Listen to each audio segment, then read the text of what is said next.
Teman-teman kreator Facebook Pro semuanya, mari kita tepuk tangan, kita beri apresiasi untuk kalian semua para kreator yang sampai hari ini masih terus berusaha untuk ngupload konten, untuk mendapatkan undangan monetisasi agar bisa terima gaji. Padahal kita tahu ya bahwasanya kita ini bukan artis, bukan juga influencer, bukan orang terkenal yang kalau ngupload konten itu penontonnya pasti ribuan, ratusan ribu atau bahkan sampai jutaan. Kita penonton kita itu hanya ratusan teman-teman, 200, 300. Gimana nih caranya? Apakah bisa dimonetisasi?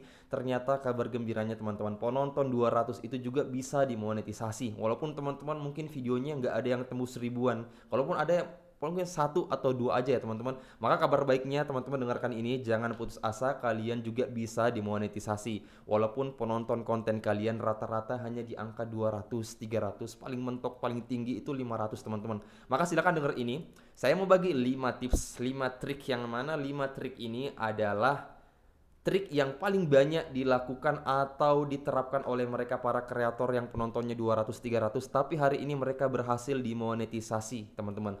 Fitur MK-nya itu kebuka, teman-teman. Kebuka meskipun mereka penontonnya hanya sedikit. Maka ini yang akan kita bahas, kita akan sharing, teman-teman silahkan terapkan di strategi konten teman-teman semuanya. Oke, langsung aja tanpa panjang lebar kita ke tips yang pertama adalah jelas konten yang konsisten diupload meskipun kita tahu penontonnya 200 atau 300. Teman-teman, ini adalah kunci utama teman-teman, kunci inti kalau kita ngonten meskipun penonton kita 200, 300, apalagi FB Pro. Lihat teman-teman di luar sana yang fitur MK-nya kebuka. Coba teman-teman periksa ya, reelsnya atau videonya, mereka itu rata-rata juga penontonnya 200 dan juga 300. Tapi karena mereka konsisten, sehari ngupload paling minimal satu konten, dua konten, paling banyak 3 konten yang teman-teman kalau misalnya bisa, itu teman-teman bisa dimonetisasi. Ini syarat inti yang pertama yang harus teman-teman bisa lakukan. Paling minimal satu konten dalam sehari. Nggak usah konten yang panjang-panjang, cukup durasi 20, 30 atau paling lama 40. Nggak usah yang 90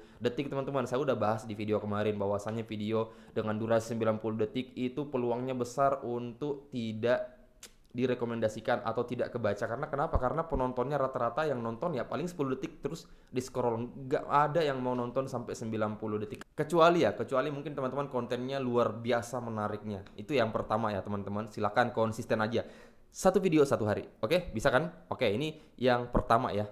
Kalau teman-teman gak lakukan ini, saya jamin yang semuanya bakalan batal, bakalan sia-sia teman-teman. Kemudian tips yang kedua atau trik yang kedua, teman-teman harus melengkapi postingan. Maksudnya melengkapi postingan itu kayak gimana? Jadi teman-teman, kita itu sebagai konten kreator bukan hanya sekedar ngupload video saja, karena di situ banyak fitur-fitur untuk mengupload konten kita. Foto juga ada, kemudian status juga ada. Jadi sebisa mungkin teman-teman jangan dicuekin fitur ngupload foto dan juga ngupload status. Tapi usahakan kita juga berusaha untuk senantiasa ngupload foto dan juga ngupload status teman-teman. Jadi usahain itu ya. Itu jalan tiga-tiganya, bukan hanya upload konten video saja teman-teman. Dan kalau saya bahas kemarin perbandingannya itu ya bisa 3:1 atau 5:1. Misalnya kita udah ngupload video 3 nih, baru nih misalnya kita ngupload foto satu atau status satu. Misalnya kita ngupload video sehari hanya satu konten ya kan. Misalnya Senin ngupload video, Selasa ngupload video, Rabu nih ngupload video. Nah, totalnya udah 3. Jadi di hari Rabu itu usahakan kita ngupload video dan juga foto ataupun juga status langsung berbarengan tiga-tiganya teman-teman. Jadi semua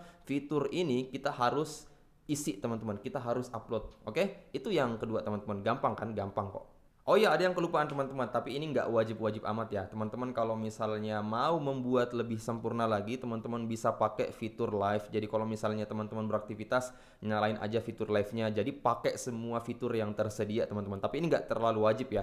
Tapi kemarin teman yang cerita bahwasannya dia penontonnya 200-300, kemudian juga kebuka fitur MK-nya karena dia aktifin semuanya ya. Ngupload foto, status, dan juga biasa sekali, seminggu sekali atau 2 minggu sekali dia juga sering live. Itu ya kalau pengalaman beliau. Jadi silakan teman-teman praktekkan. Tapi kalau teman-teman yang lain cerita enggak kok, saya enggak ngaktifin fitur live tapi bisa monetisasi. Jadi kembali lagi ke teman-teman semuanya, oke? Kemudian yang ketiga, teman-teman, ini juga cukup krusial atau cukup penting untuk kita perhatikan karena teman-teman yang di sana, di luar sana dimonetisasi itu paling minimal followersnya itu 1000. Jadi usahakan teman-teman kita sanggup ya untuk mencapai follower 1000. Jadi silakan teman-teman ya, untuk mendapatkan followers itu ada dua cara. Jadi kan followers ada followers original yang betul-betul mereka mengikuti kita karena suka dengan konten-konten kita. Ada juga followers yang nambahnya itu ya karena kita minta pertemanan ke orang. Jadi silakan teman-teman yang followersnya masih dikit, nggak usah ragu, nggak usah sungkan untuk cari teman ya, cari teman kemudian tambahkan sehari misalnya 10 atau 15 sehingga followers kita juga bertambah. Kalau misalnya udah misalnya 1000-an followers, silakan. Kalau teman-teman mau berhenti untuk nambahin teman sehari 10 20, silakan berhenti. Yang penting target yang pertama itu 1000 followers teman-teman, karena pengalaman teman-teman yang fitur MK-nya kebuka dengan penonton konten 200-300 ya itu mereka followersnya atau pengikutnya rata-rata di angka 1000 ya, ada yang 2000, ada yang 3000 teman-teman. Jadi nggak perlu tuh aturan kebuka fitur MK seperti yang dulu-dulu misalnya harus 5000 followers, itu terpatahkan teman-teman karena buktinya banyak sekarang konten kreator cukup 1000 aja teman-teman ya. Tapi kalau misalnya di bawah 1000 ada sih saya dengar, tapi saya nggak terlalu percaya ya teman-teman. Kebanyakan rata-rata di atas angka 1000 ya. Kemudian yang keempat teman-teman, ini juga nggak kalah krusial dan kalah penting, bahwasannya kita harus balasin semua komentar yang masuk di konten kita teman-teman. Jadi saya ya, kalau menurut saya kita ini kan bukan artis, bukan juga influencer ya. Rata-rata komentar di konten kita berapa sih? Jadi kalau bisa ya kita balasin aja teman-teman. 10 paling banyak atau 15 orang yang komennya kita balasin aja teman-teman. Kalau dia balas kita balas juga. Pokoknya itu ya teman-teman, salah satu indikasi agar sistem Facebook itu membaca ya, membaca bahwasanya pergerakan kita yang senantiasa responsif terhadap orang lain. Ketika ada yang berkomentar, ada yang kirim stiker, semuanya balasin aja teman-teman. Baik itu konten yang baru kita upload maupun konten yang udah beberapa hari, beberapa minggu atau beberapa bulan yang pernah kita upload. Kalau ada orang komen, ya udah kita tetap balasin teman-teman. Karena komentar itu hanya sepersekian detik, hanya mengandalkan jari, udah kirim. Selesai teman-teman. Oke? Oke, itu yang keempat teman-teman, balasin semua komentar. Kemudian yang kelima, ini yang tidak kalah krusial, yang kalah penting adalah konten yang original teman-teman. Kemarin saya sudah bahas konten yang original itu seperti apa, bukan hanya sekedar kita ngerekord atau merekam pakai handphone kita, kemudian kontennya ke save di galeri, kemudian kita upload. No, original bukan hanya sebatas itu teman-teman ya. Jadi original itu kita betul-betul mempersiapkan konten kita, kemudian stiker yang kita pakai dalam konten tidak terlalu banyak, kemudian musiknya juga nggak full ya. Kalau misalnya kita mau kasih musik nggak full dari awal sampai akhir, apalagi musik yang berlisensi, oh no, gawat itu teman-teman. Apalagi misalnya efeknya, tulisannya sampai nutupin muka kita yang ada di video, no,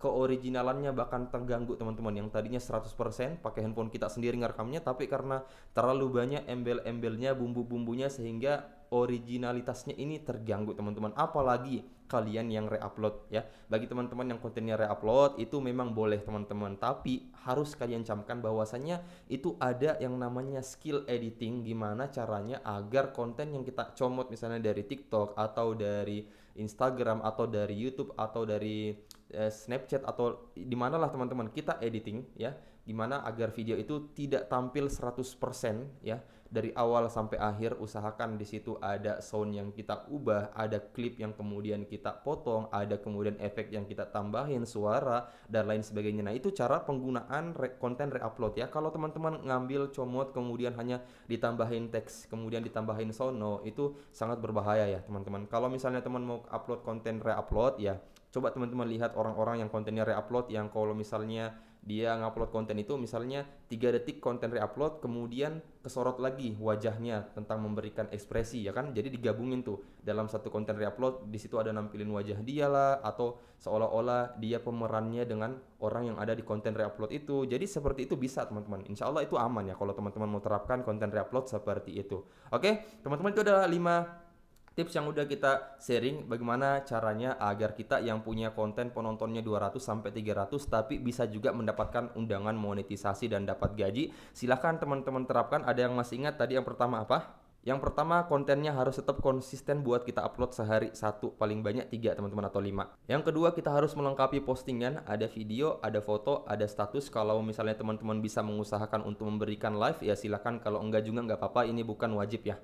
Yang ketiga ada followers yang minimal 1000. Teman-teman usahakan, silakan tambah teman sebanyak-banyaknya. Kalau udah tercapai ya udah berhenti juga, boleh kok, oke? Kemudian yang keempat, silakan teman-teman balasin semua komentar yang masuk. Kita nggak, bukan kita yang untuk berkomentar keluar ya, tapi kita yang balasin komentar orang yang masuk ke dalam konten kita. Itu SKSD yang benar, itu interaksi yang benar, oke? Kemudian yang kelima adalah konten yang original. Jangan comot-comot konten orang lain. Silahkan boleh kalau mau comot, tapi editingnya harus diperhalus sehingga sistem tidak membaca bahwa itu konten orang lain.